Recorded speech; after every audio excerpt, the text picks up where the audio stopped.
Well, Razorback fans, it is officially game day eve. Arkansas and Memphis happening tomorrow morning at 11 a.m. What in the world's going to happen in this game? What needs to happen in this game? Let's talk about it on today's Locked On Razorbacks podcast.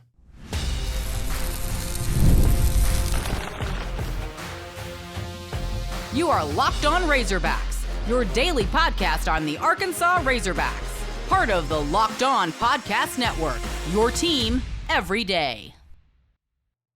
Welcome into the Locked On Razorbacks podcast. I am your host, JOHN NABORS. I am also the host of Inside Arkansas Live, which you can catch every weekday starting at noon on Inside Arkansas and InsideArkansas.com. This episode is brought to you by Mazda. Like our players, we sweat every detail because when you make every move count, pulling off the unexpected is only the beginning. Stay tuned later for highlights in this week's Moving the Game Forward. It's Mazda, move and be moved. Hope everybody's having a wonderful Friday as you have finally made it to the weekend. As I mentioned, it's game day eve, and the Razorbacks are getting ready for the Memphis Tigers. Or I should say the Memphis Tigers are getting ready for the Razorbacks because this game is happening at 11 a.m. And I guess depending on the time that you're listening to this podcast, you could be less than 24 hours away from the Razorbacks taking on Memphis in the Liberty Bowl. Now, I'll talk a little bit about the game. I know we talked a lot about it this week, but I wanted to make this clear in case it wasn't. This game is dumb. This is a dumb game that should never be played, that should have never been played. And what I'm really hoping, because we'll talk a little bit about the scheduling and everything, especially in the SEC. What I'm really hoping is that when the game is stopped being played in Little Rock and there's new thinking inside the administration at the University of Arkansas, we need to stay away from all these road games, like neutral site games, like the one they're playing in Vegas in 2030. I'm all for it. That's cool. That's unique. It's a big game deal. I mean, you're playing Texas Tech and you're playing an NFL stadium. It's a very big deal, and it's cool. I'm for that. What I am not for is going to Memphis to play a road game or going to Tulsa to play a road game like you're scheduled to do here soon. That is something I can never and will never get on board. I don't care about the 2-for-1 nonsense. It does not matter. You have been robbed, Razorback fans, from so many dadgum home games. It needs to stop. It needs to come to an end. And I really, really hope that it all becomes that. Like, I really hope that we no longer have to deal with this stuff of playing in Fayetteville like once and then waiting a month and then playing again. That is so absurd. It has to stop. Has to stop. So it's just frustrating. I wanted to get that out of the way because I know everyone knows how I feel about it, but still felt like it needed to be said. Especially in the fact that you're going to the Liberty Bowl again. You're going back to Memphis again. Now, luckily, what's nice about it is I believe that there will be a lot of Razorback fans that show up to this. I mean, when I lived in Little Rock, Memphis was just a 2-hour drive. I mean, that was the one benefit of the Liberty Bowl is you didn't have to worry about getting hotels and whatnot if you didn't want to.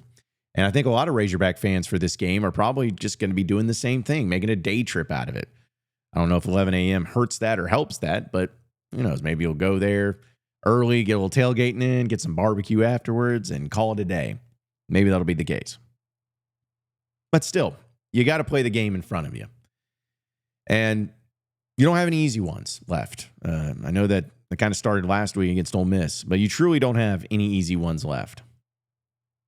No one's expecting you to win any of your road games, besides maybe Memphis. And even your home games, it's not exactly the most, cakewalk. You got to be able to take care of business in them. But this is the game that you have to win. Like, you have to win this game. You have to beat Memphis if you want to have a good year. You cannot start 2-2, given the schedule and given the way that's going to be setting up for you, and expect to do anything better than what, 5-7, 6-6? You have to beat Memphis. I'm not disrespecting them as a team. I think that they're a good team.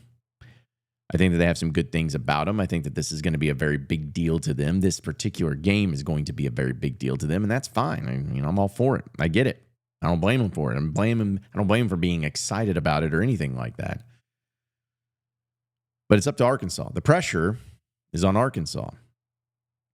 And you had what happened last week against Ole Miss be extremely disappointing. We know.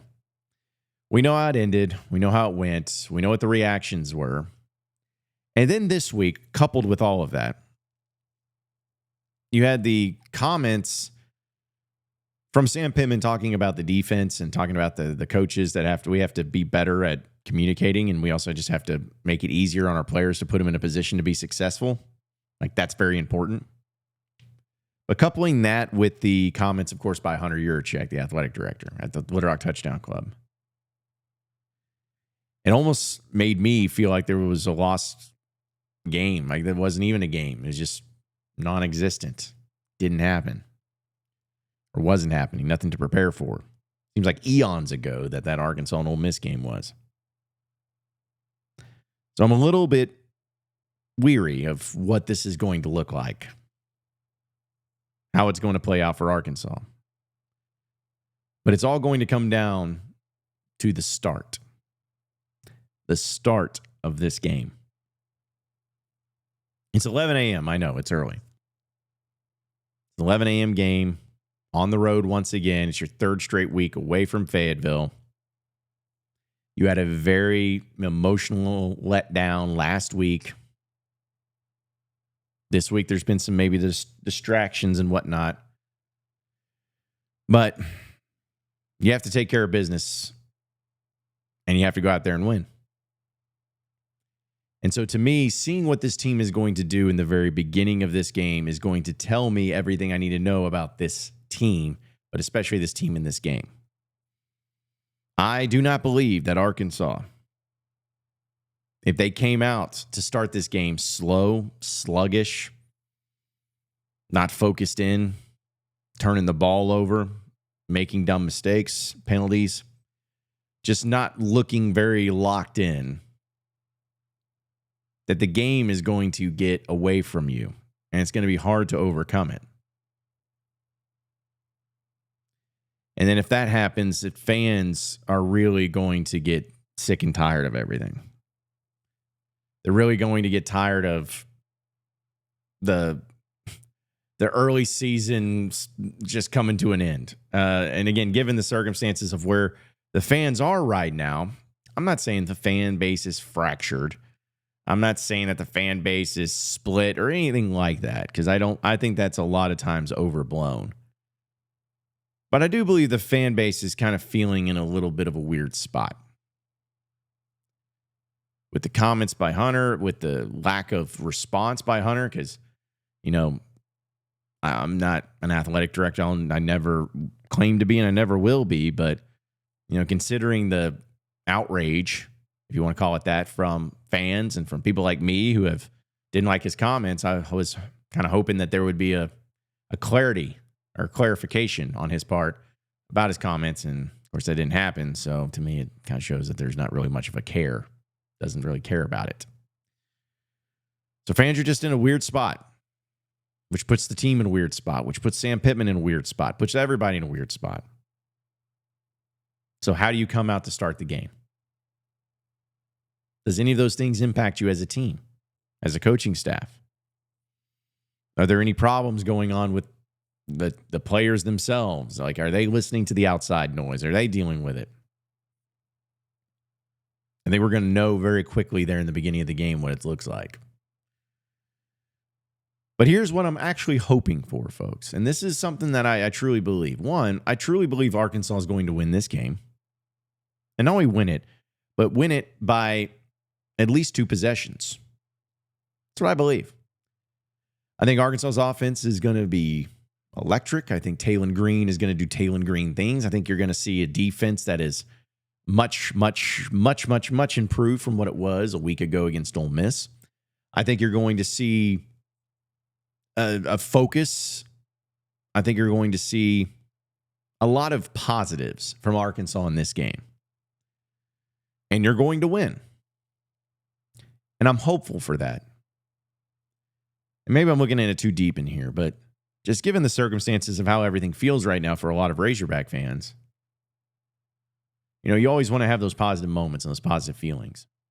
Because at the end of the day, regardless of how you feel about your athletic director, regardless of how you feel about your head coach, about your team, about your program, about your fan base, about the future, about any of those things.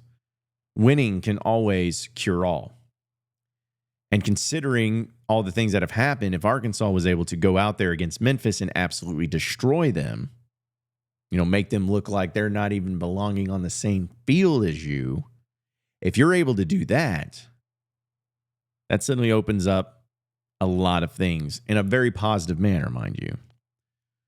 It opens up a lot of things for everybody to just kind of breathe a sigh of relief. To now move on to that next game, that big one that you've had circled on your calendar for years, ever since it was decided. Notre Dame at home. Because that game's going to be packed no matter what, I believe. Notre Dame will be. But man, it's going to feel a lot better. You're going to feel a lot better. The fans are going to feel a lot better. Players, everything's going to feel better if you're going into that game sitting at 3-1. You're going into that game with some momentum, with some confidence. But there's nothing that's going to feel worse than sitting at 2-2, losing 2 straight games, still not having a quality win on your schedule yet. And you welcome in Notre Dame into town when so many are probably going to be jumping off of a Sam Pittman train, the Yurachek situation. It's just going to get kind of weird. It's all about the start, baby. But again, I think Arkansas starts well. I think they take care of business. I think they win big. I really do. I mean, when have I ever been wrong, right? Should be a good one, though. TAYLEN Green's going to be that guy, man. And by the way, he needs to be in the Heisman conversation. He is the best quarterback in the SEC right now. And the only reason I know that is because, one, he is the third best passer, or leads this third in the SEC in passing yards. He's first in passing touchdowns. And he's also third in rushing, not for quarterbacks, for everybody. Best quarterback in the SEC right now. Had to give him his flowers. But speaking of quarterbacks and speaking of some crazy things going on, I got to get into this story about an Arkansas decommit. And it was a wild one. We'll talk about that. So stay with us here on the Locked On Razorbacks podcast.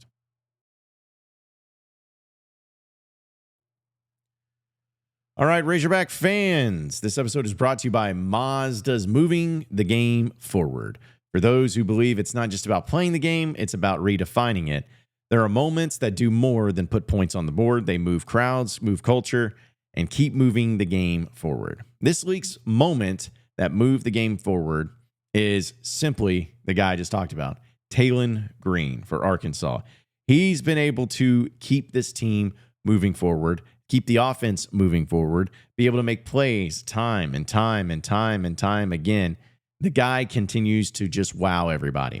And when I say that he's in the Heisman race, he's in the Heisman race. He went on the Heisman podcast.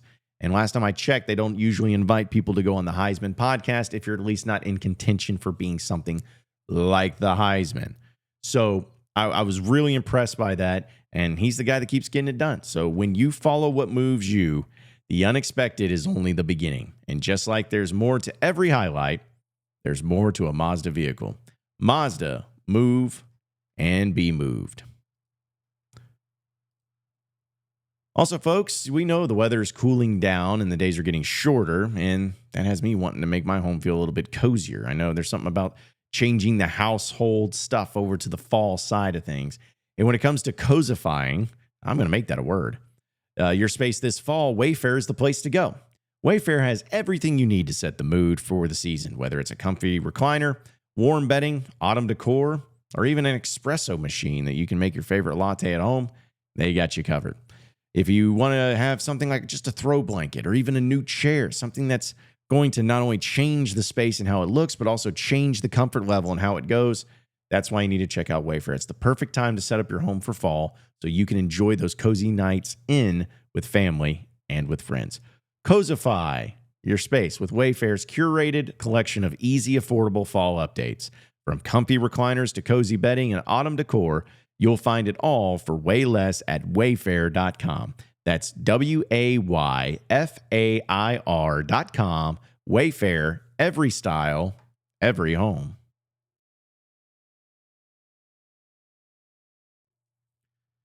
All right, so moving on into the next segment of the Locked On Razorbacks podcast. Crazy story, folks, that has to do with Razorback football recruiting. Aren't y'all shocked?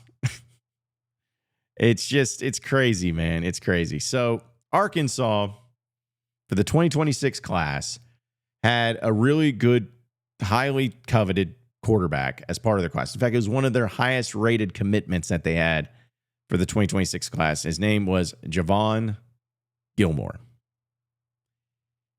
He's 6'5", 195 pounds from South Carolina. And he's been committed to the Razorbacks since 2024.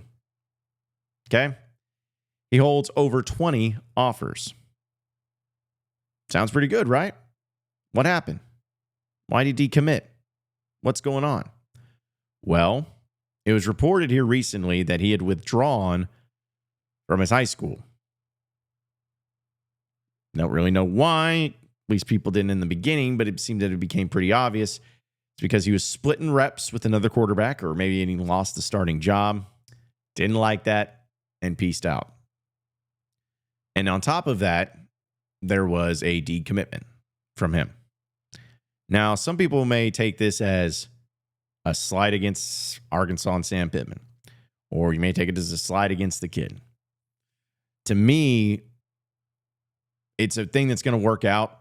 You know, it's a thing that you don't really, if you're Sam Pittman in Arkansas, it's not something you really want to have around. You know, you don't want to have a quarterback that's committed to you and you're, trying to bring on board and everything, but now he's dropping out and piecing out from his high school already because he had to split reps, because he maybe was struggling a little bit. It's not the type of player you probably want on your roster. And so they've moved on from him. And I don't think this was something that he necessarily on him, like he said, I'm decommitting, and the Arkansas staff was like, no, please don't. It's probably one of those mutual things. And I don't have any problem with the kid. I don't know what's going on in that element, but I do know that there are things that you got to do as a coaching staff at Arkansas, and so you got to move on, you got to move forward. So they lost one of their biggest commits. Now turns the focus, as I've seen a lot of people talk about, Kane Archer. That's right, Kane Archer, a name that I've been hearing about for years, and I know you have too. Kane Archer, who is one of the highly coveted players out of the state of Arkansas, quarterback from Greenwood. He's not committed to Arkansas, by the way. But I think people are hopeful that he'll make that happen soon and maybe commit to Arkansas, maybe change his mind a little bit about Arkansas. I know Tay Lockett, who we had on this very podcast years ago when he first committed to Arkansas, he was tweeting out about him and saying, hey, come to Arkansas, because Arkansas needs a quarterback. And I saw a lot of fans kind of getting excited about this and discussing that and everything too, which is all great. It's all great. But here's my focus and my approach on all of this, folks. And I'm going to be very honest with you, and you can disagree, but I'm going to be very honest with you. I don't care. I do not care. And the reason I don't care is not because I don't care about these kids that are committing or about Arkansas football or anything like that. It's because the likelihood of any of this materializing into what you or I would like it to is next to none. Say if Kane Archer decided to go to Arkansas. Be awesome if he did. Cool. I'm not going to hate on the kid. I'd love to have him. If that's what the coaching staff wants. But who's to say it's going to be the same coaching staff? Coaching staff could change next year, right? And say if he was even to commit to Arkansas, all right? Well, what if they're going to go with KJ Jackson? Because KJ Jackson's been waiting in the wings, right? A quarterback. So you're going to get, say if KJ Jackson stays at Arkansas, the new coaching staff or the current coaching staff, whoever's here, still wants KJ Jackson. He's going to be the starting quarterback, barring injury, for at least 2 years, maybe even 3. In 2 years, maybe he ends up being a great player and goes on to the NFL, which would be pretty cool.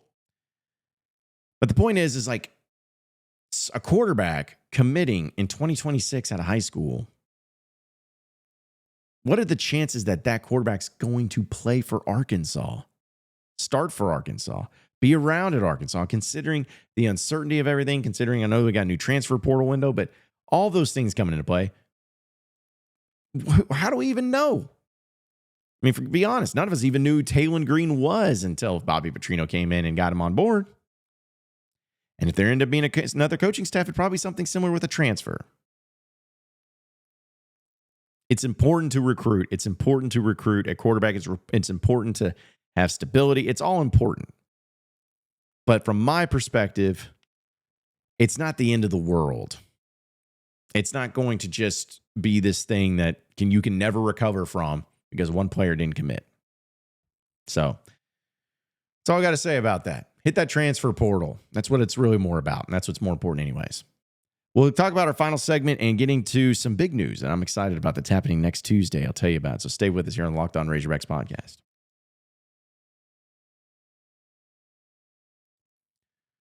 All right, Razorback fans. This episode is brought to you by Square. Your favorite neighborhood spots run on Square.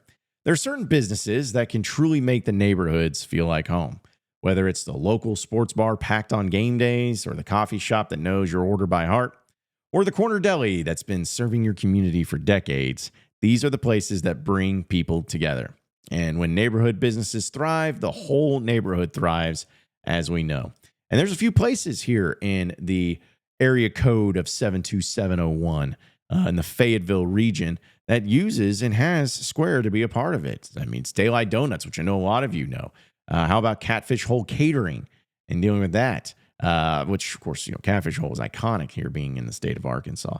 But you think about that. You think about the Good Dog Cafe, Dot's Nashville Hot Chicken, which is extremely popular here in Fayetteville. But the list goes on and on. A lot of places using Square, and it's always about making it feel like home, making your local spot and supporting your community and helping out with Square. So Square is a proud partner of more than 4 million businesses around the world. You can go to square.com/go/lockedoncollege to learn more. But before you do, go support your favorite neighborhood spot. You'll be happy you did. Square, see you in the neighborhood.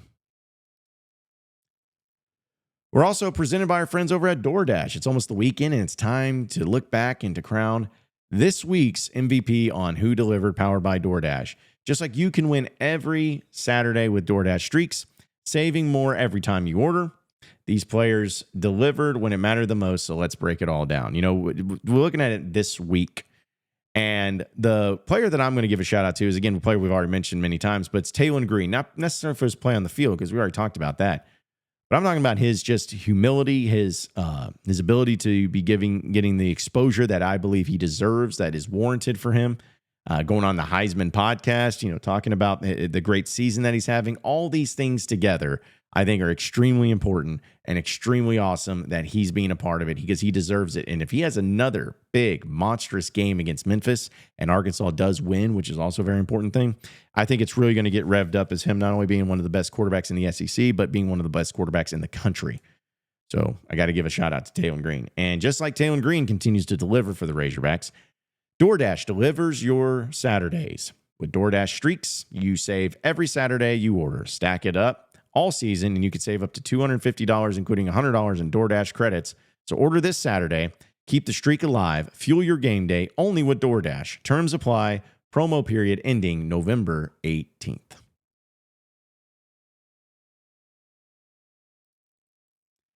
All right, so final segment here on the Locked On Razorbacks podcast.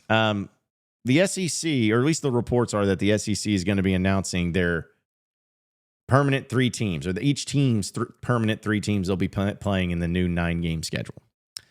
That's going to be happening on Tuesday, which is great, because now we'll finally get to know. And, we've talked about this and beating this dead horse, man, about like who Arkansas should have, who it needs to be, and everything. And, it's weird as it is. I was thinking that it was going to be so obvious of who Arkansas gets. It's going to be obviously Texas, obviously Missouri.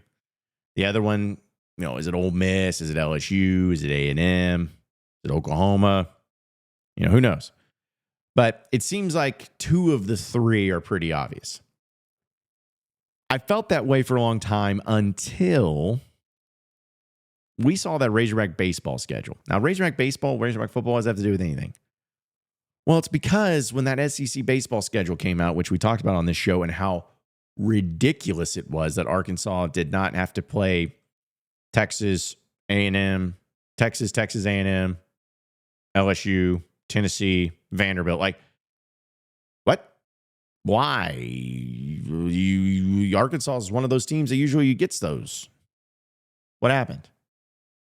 Ever since that moment, I'm like, what if they don't give Arkansas the ones that are very obvious?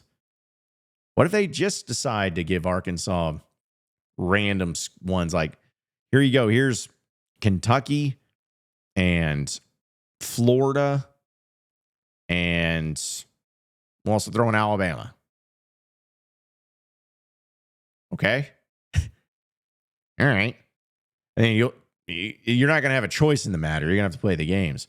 But it just makes me wonder, like, what if it's like all this stuff that we started talking about over and over and over again of all these teams and debating and arguing who are going to be the permanent 4 teams or 3 teams that Arkansas plays, and it ends up being none of the ones that we even expected at all.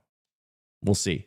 But I will admit that I love the idea of what they're actually going to be doing, where they're going to review the process every 4 years. So they're going to set it in place, and then after 4 years go by, if they're like, this sucks, we got to change it, or if, hey, this is great, let's leave it as it is, it sets it up to where it's not like, okay, you're stuck with this team for decades.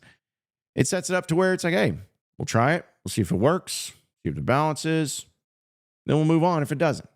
So I'm all for that. I'm all for that type of approach to it. So guess we'll find out here soon. But either way, appreciate each and every one of you listening in and watching into the Locked On Razorbacks podcast. Be sure to like and subscribe to the podcast on iTunes or on Google Play. You can also get after me on Twitter at John Nabors Show for any questions, comments, concerns that you may have. We'll keep it going from there. Same podcast time, same podcast channel next Monday. Have a great weekend, everybody. We'll see you then.